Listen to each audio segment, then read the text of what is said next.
So I was about to sit down and make another video, then I just seen a report from Shams saying the Heat are listening to trade offers for Jimmy Butler. And if I'm not mistaken, this is the first time that's actually ever been said, at least according to like a real source, and Shams is a real source. So I'm looking for the tweet I seen earlier. I can't seem to find it, but I'm pretty sure it said his preferred destinations were the Warriors, Mavericks, and maybe the Rockets.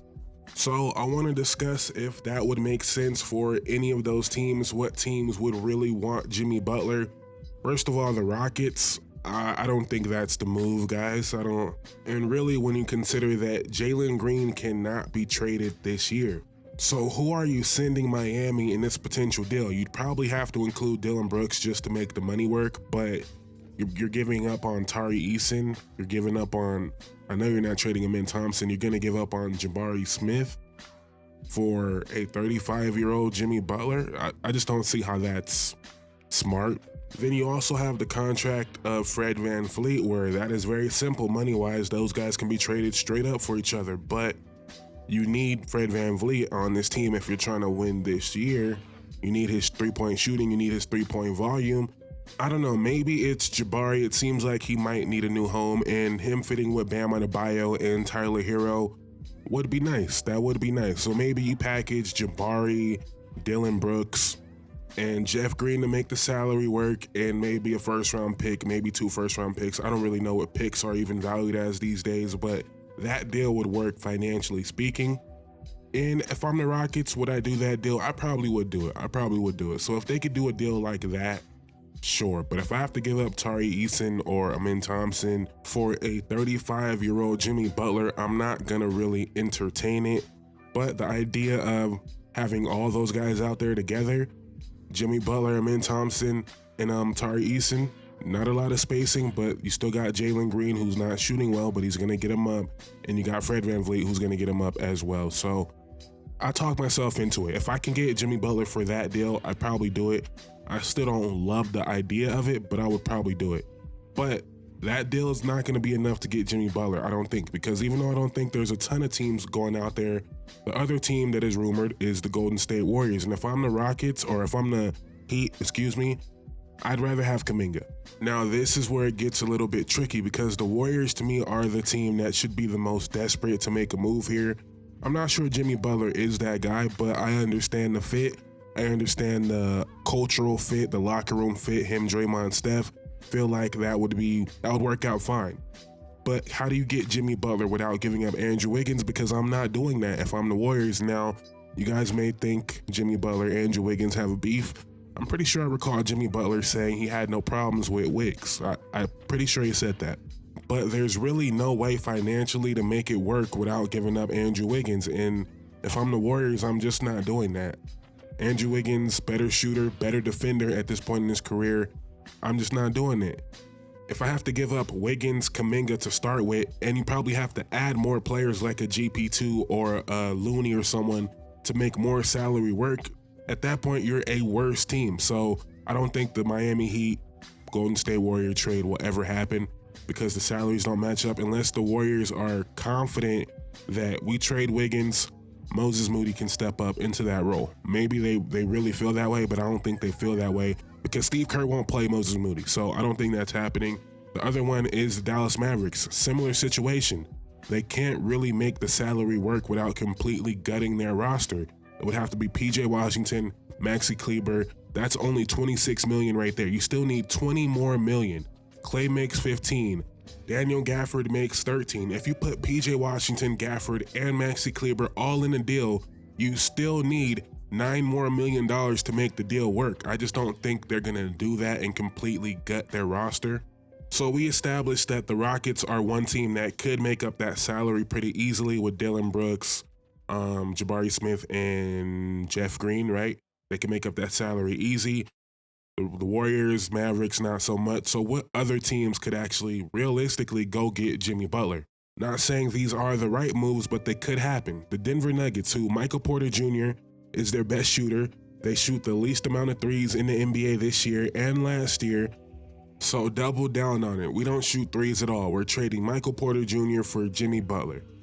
Again, I'm not saying I would do it, but if the Nuggets continue to struggle, If Miami continues to struggle and you might just have to change something up, maybe that is a move they entertain, right? It would have to be Michael Porter Jr., Zeke Naji, and Dario Saric for Jimmy Butler, and throw in Kevin Love to make the salary work. You get a backup 5 in Kevin Love, you get someone else that can help space the floor. Again, I'm not saying that's the perfect fit. I'm not saying that is a seamless fit, but the Nuggets don't have a lot of ways to get better, and as much as I would say that is not the fit, right? It's not the fit. Getting Jimmy Butler might change things up on a team, might get someone that can create more three-point opportunities for other players, because right now, all they really have is Jokic as a creator. Jamal Murray's not really touching the paint enough to create opportunities for others, and you got Westbrook touching the paint, but you know, maybe Jimmy Butler could help in that regard. I'm not saying I would do it. I'm saying I could see that happening, where both these teams could be desperate in a couple weeks. Now I got a sneaky one for you guys that I know you have not heard at all, but this really might be the one. It might be the one. I made a video talking about how this team should trade for Brandon Ingram a couple weeks ago. Jimmy Butler would also fit that. Obviously, Brandon Ingram is more, you know, building with the team. Jimmy Butler is more of a win now player. But if you're this team, why not go for it? And that's the San Antonio Spurs. They're one of the few teams that could bring in a little bit more salary than they send out. And they're one of the few teams that have big contracts that they're not really attached to. And Keldon Johnson making $19 million, Zach Collins making $16 million. And after those two guys, all you need is $3 more million to make the salary work. So you throw in a Malachi Branham. Obviously, you're probably going to have to involve picks, but that right there is the basis for a Jimmy Butler deal. What are you really losing? I know I like Keldon Johnson a little bit, but get Jimmy Butler. You're not attached to Zach Collins, Malachi Branham, whatever, right? You throw in a couple first-round picks, and you might be able to swing this type of deal, because as we just went through, you're not going to get a lot for Jimmy Butler at this point in his career. One, because teams don't have the salary to match, and two, because he's 35 years old, going to be on an expiring deal next year. So, and before we go, you know I can't end the video without speaking on the potential of the Lakers. We know the Lakers are always rumored to any star level player, and the Lakers are one of those desperate teams in my eyes. They're with the Warriors as far as being desperate, maybe even more desperate, because they don't have a quote-unquote young star. Even though Kuminga might not be that, the Warriors can at least trick themselves into thinking we have something for the future in Kuminga and Pods. The Lakers, Don Connect is cool. I like Don Connect. Austin Reeves is 26 years old. There's not like a future there. So they could convince themselves, let's go all in for Jimmy Butler, and you could get it done with a deal of D'Lo, Rui, Gabe Vincent, Christian Wood. Gabe Vincent, Christian Wood, you really don't even care about. D'Lo, you've been trying to trade for years. And Rui, I like Rui. Rui seems to be one of the best shooters in the NBA sometimes. He provides them a lot of flexibility on defense, but Jimmy Butler would help make up for that.